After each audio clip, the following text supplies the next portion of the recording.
Hello, good evening, and welcome. Today, the topic is waste segregation, sorting through the trash. Now, one would ask, we barely managed to take the trash in one whole can, but now we've been asked to segregate it so that we can recycle it, and then it will minimize how much landfill sites we use, and probably some people can even make money out of it. We can get energy out of it. But how do we start all the things? Now, apparently, each one of us is making or generating 0.54 kilograms of waste a day. And since that we are about 24 million of us, if you multiply, you're going to get about 12,960 tons per day, out of which only 60% is collected. So one then asks, how many times or how many years will the 40% build up until we all engulf? So somehow we need to get into this segregation thing. But how do we start? Now, I don't know. When I come back from the break, I'll introduce my guest. My name is Nana Sakwa, and this is PM Express.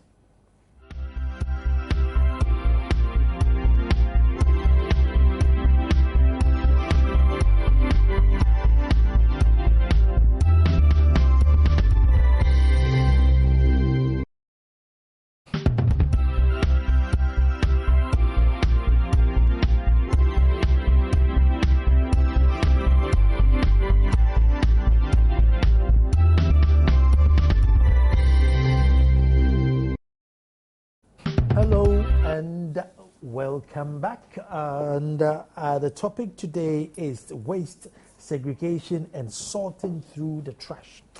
Now, to discuss this issue, obviously we need people who have studied and understand the whole system of BOLA, as we may say it in Ghana, because you may think it's just trash, but it is a whole institution, and the management takes a lot of expertise. So with me in the studio, from my extreme left, is George Roxon, who's a manager Research and Development Institute, Waste and Sanitation, right? Yeah. Good. And then next to me is George Mieza, senior researcher from Zoom Lion. He's also a PhD in sanitation. Yes. Yeah, PhD in sanitation management at KNUST. So they are going to educate us on how it is that it is important that we segregate our waste, the benefits, and what happens if we don't do it. I will start with George. George, we are barely managing taking the waste away whole. Now we need to segregate it. I mean, shouldn't we have at least perfected the act of taking it away whole, and then you ask us to segregate it? Yeah, one would think that way.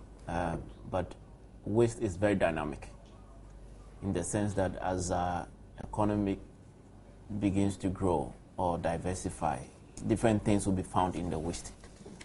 And it is becoming clearer that elements like materials like plastics, textile, paper is beginning to grow in our composition. Maybe Mieza will share more light on that. And this kind of dynamics would warrant that you look at different ways of managing the waste. If in the past you knew that you are sending just 2% of plastic to the landfill, and you wake up today and you know that you are sending 15 to 17% of plastic to the landfill, and it's very bulky, the very common thing or normal thing that any person who is serious about managing waste would want to do is, how do I recover this material if I can make good use of it? And that is where we are driving towards. And if you look at our policy, which is the local government environmental sanitation policy, is looking at material in transition. So yes, it is your waste, but somebody also needs it, and somebody else needs it. So whatever you do with it, somebody will need part of it or even all of it. One man's waste is another man's cherished item. Yes, so we are moving, just like the waste is in transition, our approach to managing it must also be dynamic. So now we've been good or we've done a lot, about 75 to 80% of our waste is being covered by collection. But now we can't depend on landfill alone. We have to look at reducing the amount of waste we are sending there. We have to look at reusing and recycling the waste or materials that we find in our waste. Then we come to recovery, which could be energy recovery or recovering of other materials that could otherwise not be recycled or reused. Then you come to a responsible disposal of this material. So these are the key stages or hierarchy that one would have to follow. And you realize that the recovery and recycling is very key. If we lose that, then we are losing a lot. And the time to bring that on board is now, because as we say, the African is very difficult to change. So if you don't bring in the quick behavioral change now, I tell you, it would take a long time to get there.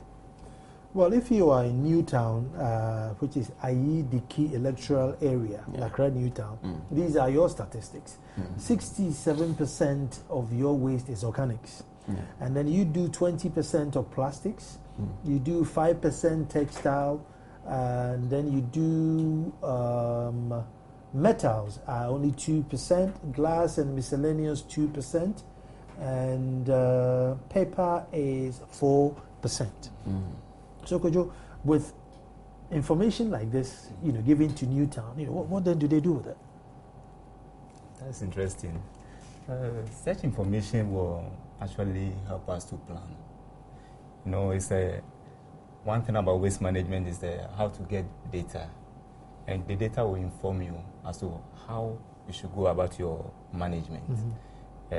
This data will tell us that if I want to put up a facility, I have 2% metals. Nowadays, you don't even get the metal because there's a use for it. But if it comes to plastic, and you want to have a facility design, you have about 16% at me. Plastics are 20%. 20% at for the Newtown area. For the Newtown area. There's research. Yeah. So, in this case, you must know the capacity of any facility that we are going to put down. But even this 20%, as George said, we have other. Not all the plastic can be put into. Some cannot be recycled. Some cannot be recycled. Some can. But we have a lot of other fragments also missing up there. That means the organic is the problem in this area. So if you have a better plan that can put the organic into proper use, then at least you are solving more than half of the problem. So those people in our EDK, although this is the data, you can translate it into their understanding. You just explain to them that this is what you have. So if you have something of this sort, then some of the organic can be put into proper use. And putting the organic into proper use means you have a design such as composting, which can bring about the organic farming. And also nowadays we have a lot of people looking for product from organic farming. So we can have a facility that can it can actually even generate urban farming. Urban farming can even generate employment for people in the area. Biogas? Biogas, yes. Biogas both at the landfill or in the commercial setting. And one thing that maybe the research has not captured, because we also were in the background of this research, is that you look at the composition and you have 20% plastic. Yeah. If they are generating about, let's say, 100 tons, you're talking about 20 tons of plastic a day. However, it's only about 40% or maximum 50% of this plastic that you can really recycle.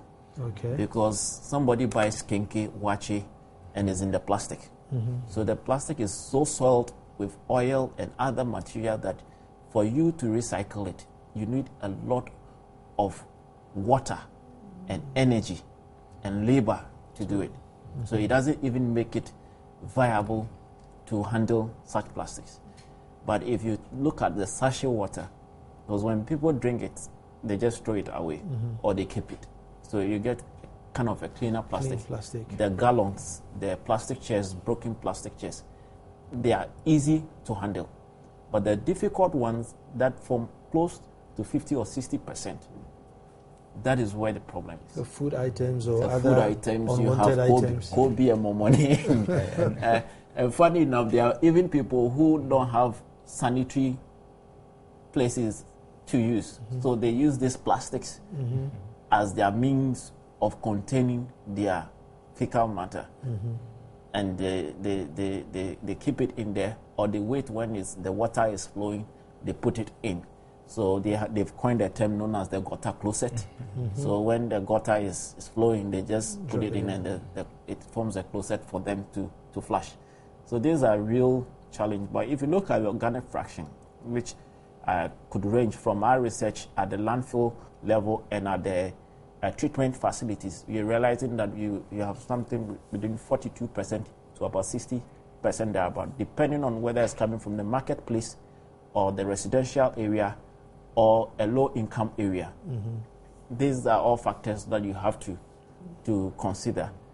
Then you realize that no, still organic is a major point for us to look at. And one of the easiest and cheapest way of handling organic material is through composting. The next on the block is anaerobic digestion, where you get your biogas. Okay. Yeah, and biogas is when you have large-scale facilities, and once you begin to have large-scale facilities, they become more expensive. And that is why we don't find most of our technologies skewing towards biogas technologies, because the more that you ask who pays for it, how much are you going to pay? Because in the developed world, there are economics inside that. You have the tipping fee, and you have the feed-in tariff, and you have the byproduct that they can also sell. Okay. You have to break it down, because I've looked. What's the tipping fee? The tipping fee is because it is somebody's waste, and somebody is now going to handle it properly. That person gets to receive a treatment fee. So you are bringing your waste to the facility to be treated. Okay. So you get a treatment fee. Then after he has treated it, he has two main byproducts. Byproduct in terms of material, which could be a liquid fertilizer or even a solid fertilizer. Then the energy component, which could be either electricity or heat. Okay. The heat could be used in the industrial heating facilities, which is very common in the developed countries.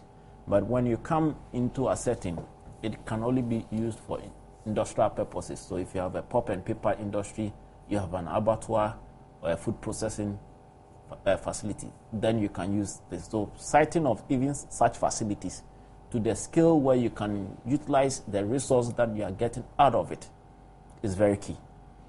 Are we jumping ahead of ourselves with the separation bit? You see, because as far as the normal waste is concerned, like you're saying, there's wache in the rubber, there's mentionable things in the rubber, and we're just throwing everything in the gutter and everything. Should we at least educate people not to throw things into the gutter? Let's at least get it into the bin. And then once we understand to go in the bin, now start coloring the bins and say, look, put rubber in the blue one, put paper in the white one, and this. Are we jumping ahead of ourselves? I think when it comes to this one, normally if you have the waste and you are able to put the waste into proper use, it's there that you create a gap that you will even need more. If you go to advanced countries, sometimes they say there is a shortage of waste for them to put their facilities into use. But here's the case, we are sending everything to the landfill. Sometimes you go around the city, you see that waste are piled in the city, but you ask and they say, oh, the landfill is choked, or there is a problem at the landfill. Because of that, you are not able to send the waste to the landfill. So these are some of the problems. If you are not able to process, or you are not able to deal with the waste which is coming into the system, then you create more avenue for people to throw. Because even if you don't, if you have the bins and the bins are not empty, how can you put in the waste? if the bin is full, that means it has no capacity for another waste. You have to still put it and it will overflow. The best thing is when it's overflow, the next thing that you see is that it will be in the gutter. So if we are doing the waste separation, you must start.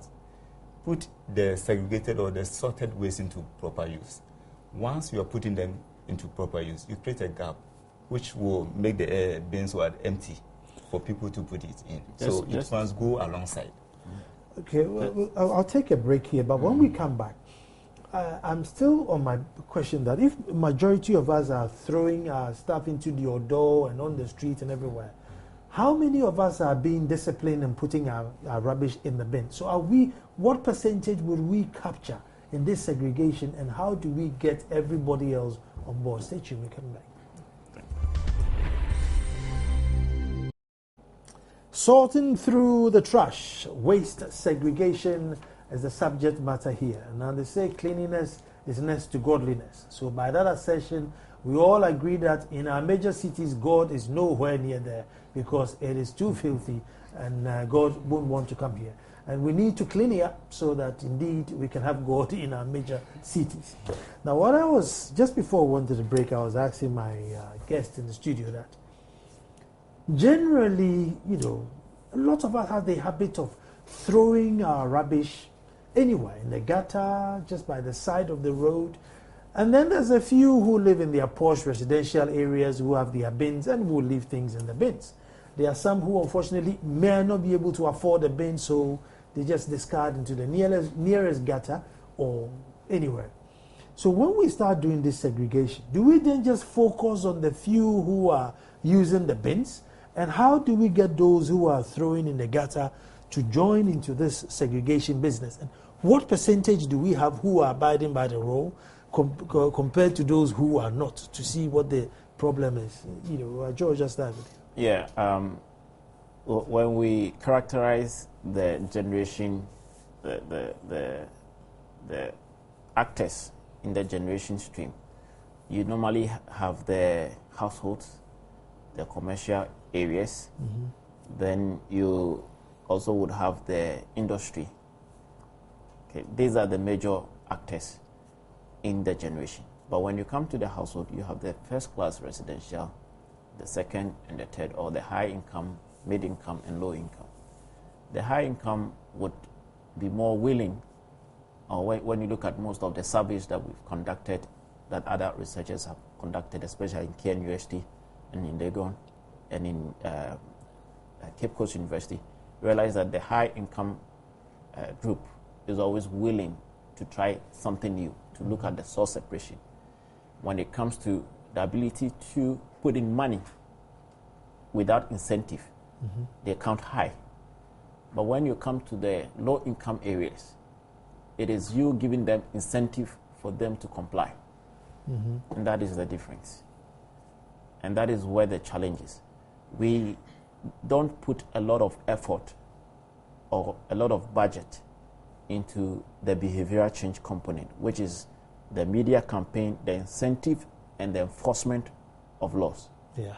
If we neglect that area and we keep our focus on collection and the treatment and the growth of the industry, that will not be a sustainable means, because people are changing. Their waste is changing. Your technology have to change. And this is a key component that we have to look at. The whole issue, you can even bring it down to the spatial planning we have. You plan a city, there's no kept site for communal collection. You have to go and rent somebody's a small piece of land to put a container there for people to come and put their rubbish in. How many people would go to that site? It's too far from the house. Our research that we did with Legon showed that if you put the bin closer, 50 meters, people are more compliant. If you take it 200 meters, their compliance is just about 50%. Wow. So the further you take it, the less compliant people are. So these are issues that the planning authorities would have to look at. that we are planning our cities, are we planning for all the necessary infrastructure that would help a sustainable waste management scheme? Then you come to the source separation. That yes, we have to start somewhere. Key areas. You have the public offices. You have the commercial centers like our airports, our stadia, name it. These are places that you can easily get some compliance, because it's very easy to get somebody to monitor compliance in these areas. But when you come to the homes, you need a lot of media campaign. Yeah. It took most European countries more than 10 years to get enough compliance, but they made sure that they were enforcing the law. We don't have address systems for most of the households. So if somebody is even doing the wrong thing, how do you bill the person on that? In Europe, when you throw your trash in a wrong bin, the person will come and tell you that I'm not picking it up. And you might even get a fine for it. Over here, it's very even difficult to identify who exactly is in this house. There are houses that you are told that there are 4 people in the house. In actual fact, you would be having about 20 people, because they don't want to pay for the right cost or the assigned cost that they are to pay for. So there is a lot of data gathering. I'm happy the 2014 budget in an implicit way attempted to say that yes, there's a lot of data gathering that has to go into environmental sanitation, and that we are in support of such an initiative, just like the environmental tax, which is linked to the customs and excise tax, indicating that for us to be able to manage plastics properly, government is saying that we are going to tax, and the tax will be used, at least 50% should be used in the production of bins, waste bins and bin liners that households could access, to make sure that this littering goes on properly. EPA has launched this new initiative. We have done some research with KNUST, with Legon, and other institutions already in this area. But the good news is that once you see the public sector also taking some action on it, then you see that it is not only the academia or the private institution that are fighting the battle, but we have a lot of stakeholders coming in to work on that. There's Cindy Bado, Deputy Director, Head of Built Environment, EPA. Yeah, I hope she comes on the phone, because I think they also have a lot of challenges, because there are certain things that are really unexplainable, know, to the common man, because you think that clearly EPA should have done something with this, but nothing has done yet. But in all this, then there's the business side where you come in, is biogas, right? And all the time you hear people on the radio. I'm sure Kwesi Pratt is the first person to say that every secondary school should be biogas and taken off the grid, or a percentage of the energy taken off the grid.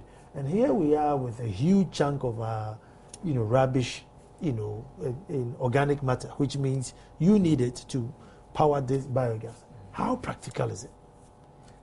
Yes, and when you talk of biogas is mainly methane gas and carbon dioxide. Well, I mean, you build those tanks, things, and then you put the rubbish in and then harvest your gas. Yeah, actually, there's more into it than just rubbish into... On this show, we only speak English. We don't talk technically. There's a big tank thing, and you put the rubbish in there, cover it, and then... Yes. What you do is you bring in the compostable materials. And these materials must be able to, when it's compostable, it must be able to decay, degrade. But before you can get it being rich that can produce the gas, that means you have to get what you call inoculum, or any substance which can feed it with microorganisms that can easily degrade the materials and produce the gas. When they are degrading the materials, then they produce the carbon dioxide. They also breathe and do this. So carbon dioxide comes out, and during the process also decay brings in the methane gas. So it's not just putting the materials there, but you need some kind of microorganism that can degrade the materials as fast as possible. But are they difficult to come by, these microorganisms? Yeah, that is why you do some research to know that, this is the appropriate inoculum that must be added, or appropriate microorganism that you can culture to put it inside the what you call degradable or digester. And even the appropriate digester that must go, or that must be designed for such a system, or such a system, or to go on, must also be planned well, or must be designed by special people. That's why when you go to Europe and other countries who have such system, you have those kind of materials, or what do you call it, structures being built. Only that when they feed in, because they have done it at the stages, you start from the laboratory or the R&D stage, go to the pilot, then you go to the commercialization. They have passed through this. And it's not only the biogas that you can get from it. Nowadays, people are producing what they call bioethanol to feed in the, what they call the vehicles and all the automobiles or other kind of machines. Biogas, bioethanol is derived from this food material. They produce. I know of two places. I know of there's a Sankofa hotel in just behind Peduasi Lodge, who have got biogas, and they piped it to their kitchen, and they can cook with it. Okay. And then I think they are, at the time they were looking for a generator. I know SOS in Tema have got biogas, and they pipe it through their kitchen, and also, but they have the generator. I can add to your list. You have a lot of hospitals and abattoirs that were built by one Dr. Clark, who is now retired from KNUST, Agric Engineering Department. He's a German trained. Then we have Aidan, who is also doing well, coming up with some of this. Ankafo and some of the psychiatric hospitals also have biogas Very systems. Good. So the point is that for most of their digesters, your key focus is to treat the waste. Then your byproduct is to get heat energy. You are not able to get enough electrical energy to power, to get light, or to use to run real electrical stuff. You need more than that. Okay, you need a bigger facility. So when you have, let's say, a piggery or a cattle, then you are bringing this together. Achimota used to have a biogas facility. Presec also did the same. There are hostels in Legon that I'm told also have same. So this technology is developing, but the focus is not the energy. The focus is on the treatment of the effluent. But then your promised byproduct is the heat energy that you get from the methane gas. Yes. So if you go concentrating on electricity, then you'll be at a loss.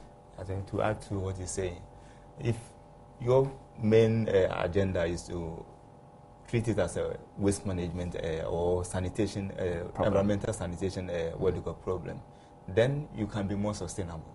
But if you want to just, because of the byproduct, which is the methane, or if you treat it as methane gas as the main product, then it's likely that you run into Let me bring SOS back on board, because they literally have like 12 huge tanks, where all their waste goes in, and you see the pipe, it goes into the generator, and then some goes into their kitchens, and that's what they use. And I'm sure they are not using it because they want to manage their waste. They're using it for the methane thing that they want. I can put a bet that in most cases the generator will be running on a diesel. Then you feed in that small gas to back it up. I see. Because to run... No, it's not a diesel system. Generator. No. It's a gas generator. So in most cases, I have seen the Apollonia case. I've seen different cases in other developing countries. And the practice has been that you put in your diesel and let the gas add up to it. So that don't use too much diesel. Is just a little more. Well, I mean, then it's very discouraging, because why would I want to build this tank just because I want to manage my waste? That is why you have to commercialize it. Yeah, one thing also is that it depends on the quality of the waste. The feedstock. The feedstock that you have. If you have a pure organic that can easily decompose, then it becomes a profit venture. But if you looking at our way, we are saying that we must treat it as a sanitation problem, because our waste is full of this sand and other things, which sometimes is very difficult for you to get the pure organic and those materials. So if we are able to treat it in that way, where we can bring in other feedstock. Normally, people don't use only one stream. If you're using municipal solid waste, some can bust it with a sludge from our toilets and those things, or even animal droppings to make it more richer. So in this case, you are improving on the quality of the feedstock. Okay. Nana, just an information for you. Do you know that Guinness is running 2 biogas digesters in Accra and Kumasi? Kumasi's owner has lasted for more than, I think, 4 or 5 years. But even with that, their interest from the design is not for the energy in terms of electricity. It is to treat their high COD content in the effluent, then to generate heat to clean their bottles. Okay. Even with those big digesters. So if you really want to do biogas to generate electricity, then you really have to go commercial and have enough substrates to do that. So you're talking about the abattoir. You have enough, because just like the cow in its system is already generating the methane. So what Kojo talks about, the inoculum, is already in the cattle. The same applies to the pig. So they have that platform for such a system. Okay, now I'm going to take a break here. When we come back, now we have, maybe one collection in a week. If we need to separate our waste, it means we're going to have a bin for paper, a bin for organic, and maybe a bin for others. So now we have 3 bins. It means we're going to need 3 cars and 3 drivers. They're going to come 3 separate days. Who's going to pay for it? At the moment, there are, like you said, there are other parts of the community who want to be paid to dispose of their rubbish decently. And there's a few who don't mind. So how then do we encounter that? And hopefully we'll get EPA to answer, because some of our markets are really, really filthy, and find out from EPA what they are doing. Are they enforcing the laws? Stay tuned. Hello and welcome back. I'm talking to George Roxon, Manager, Research and Development Institute of Waste and Sanitation, my extreme left, and then my immediate left, Kwejo Mieza, a senior researcher, Zoom Lion, and also a PhD student at KNUST. Just before we went on the break, I was wondering that, at the moment, we have 1 bin which gets collected once a week, and then we need to segregate it. So if we are going to segregate it, then you need extra bins to segregate it. So paper here, organic matter here, and then other materials there. It means you need 3 vans, 3 drivers, 3 separate days that they are all going to come. So then what? Is it, who pays for it? I mean, who might... Yeah, the principle of the environmental sanitation policy, it's governed on polluter pays. So if you are the one polluting or generating the waste, whether you are the household or industry, or you are somebody importing or generating from another country and bringing it in, you need to pay for the final disposal. The gap here is how much do you pay so that the whole system becomes sustainable. Okay, now we agree that we have to pay and everything, but at the moment, most of the challenge we get is that, the collection van is too busy, it couldn't come today, it can't come tomorrow, and that's just picking 1 bin. But now he has to pick 3 bins, maybe not the same van, but is it not going to be a logistical dilemma? I think the waste collector or the service provider must then sit back and plan well. Planning will help a lot, in that if the organic, which is 60%, and the organic is the main problem, because it will decay. And because it will decay, that means if you separate it and you have only the organic, you must collect it at a regular intervals, maybe twice a week. And because let's say 60%, there's a reduction of 40%. Okay. As for plastic and paper, they can keep it. For a long From time. my experience, Okay. when Okay. you I do think you waste have a point. separation, they will tell you, oh, I have only small plastic. I'm keeping the plastic for you. So you come for it maybe next week or next 2 weeks. So with this same thing, if they are able to separate well, and they can keep the plastic, keep the papers for us, but for the organic, they cannot keep it because they want you to come for it. But once you have maybe 60% and there's 40% reduction, maybe formerly you were taking maybe 10 houses. Now there will be room for maybe 20 houses. So you can take more. I think you have a point there. Then you just educate them to continue separating and keeping the plastic and the papers for you. So then the next challenge is going to be the areas where the truck is not able to drive into because they are so congested and not well planned. What then? I mean, what is the challenge then now, and then what becomes of the challenge? Yeah, approaching it from where Kojo took it. No, once you are separating, it means that that material begins to get value for a recycler to easily handle. So it's going to create jobs, and within that same system, you are able also to get enough statistical data because you begin to know how much each household or each person is generating and what kind of measures you have to put in place.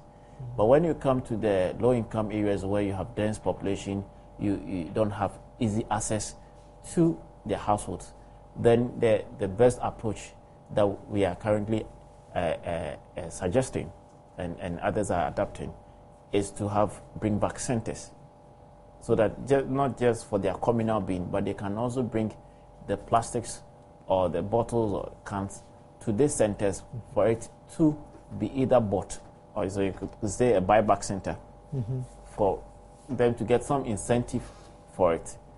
You could talk of a school in a very dense area. If they can bring plastics of about a ton or two and get a laptop for their school, I bet you the children would make sure that they get laptops for their school. Okay.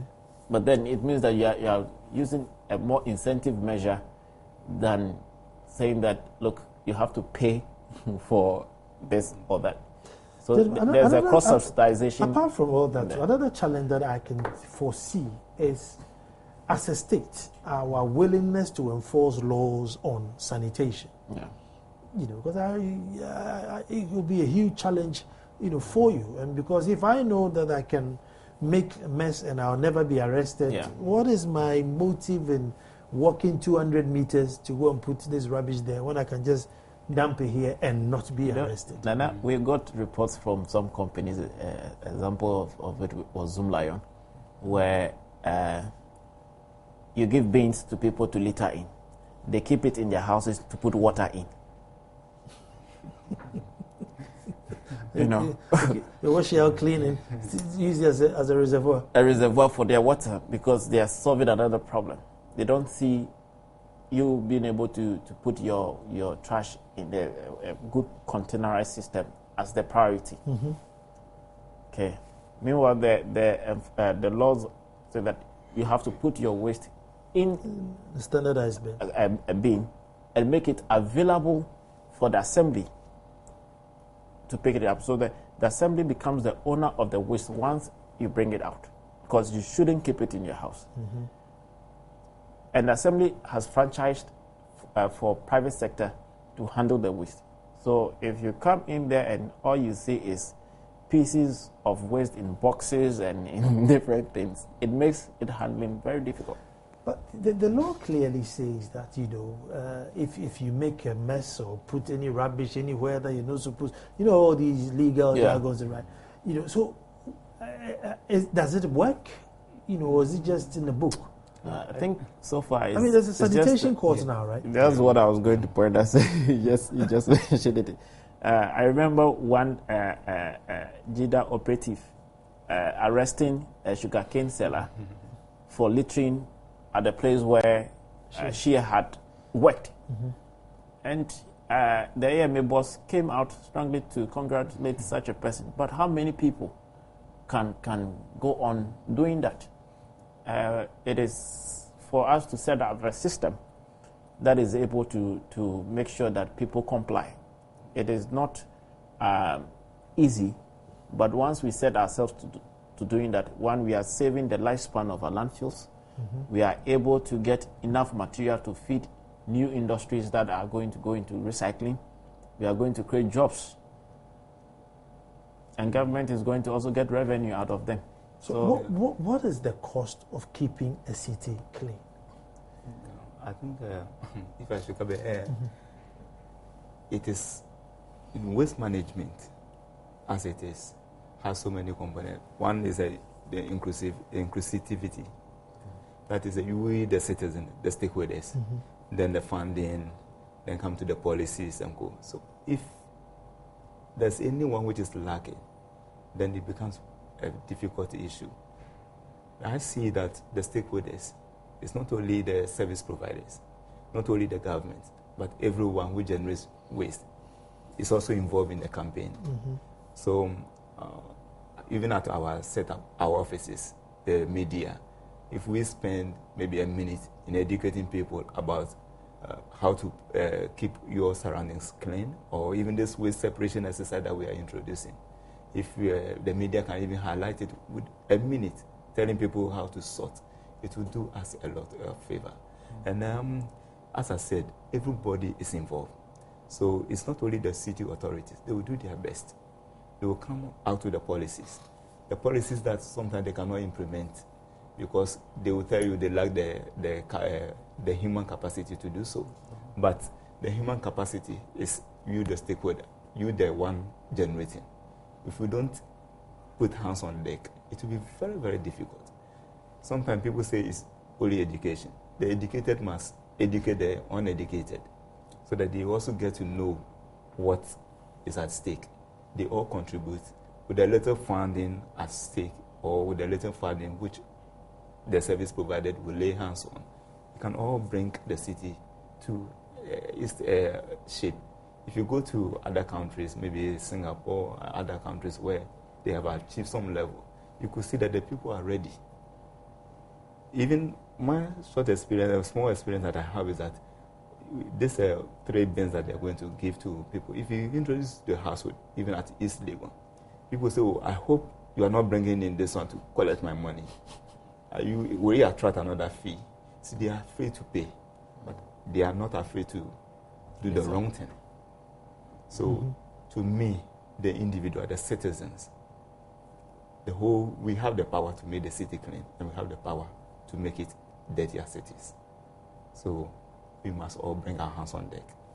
I mean, so in this case, if you take, the likes of the Sodom and Gomorrahs, do you then just rule that side out and say, look, I can't do anything about this. Let me just work with the Dansomas and the Nyaniba estates and stuff like that. And that will be a major disaster because the Sodom and Gomorrah, they are living there and working there. But you ask yourself, where do they get their supply of material to work on? It is from the same elite households, the middle income households, from the same industrial areas and the landfills.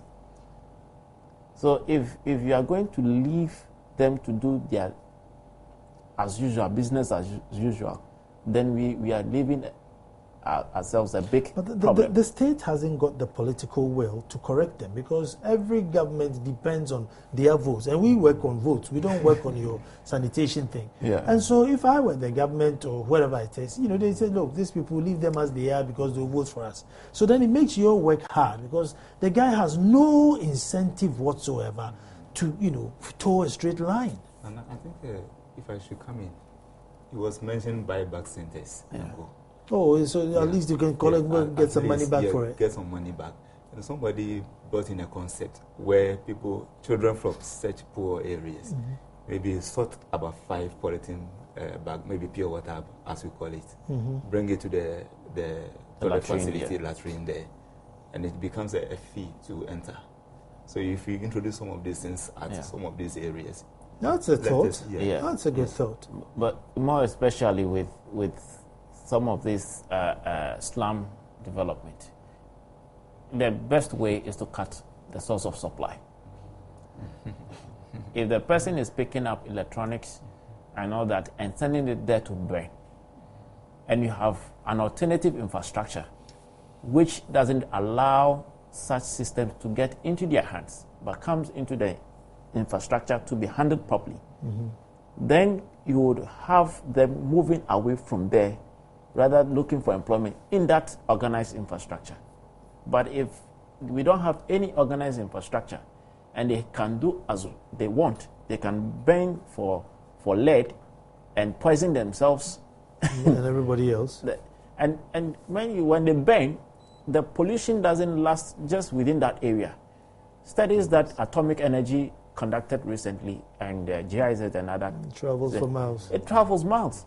So we are all getting the bit of the poison. It's just a matter of time. The concentration would get to us. But I like the buyback.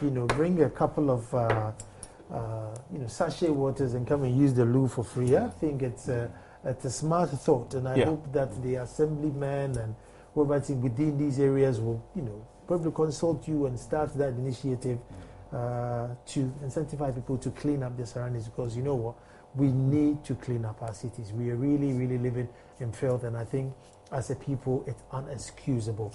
I've been talking to George Roxanne and Kojo Mieza, and they've been educating us on the need to start segregating our rubbish so that it reduces automatically and becomes manageable, and you can sell it, because then you sort of added value to it. Right. My name is Nanan Sakwa. You've been watching PM Express, and as I say, tomorrow we'll be back to do it all over again. Gentlemen, thank you very much. You're welcome.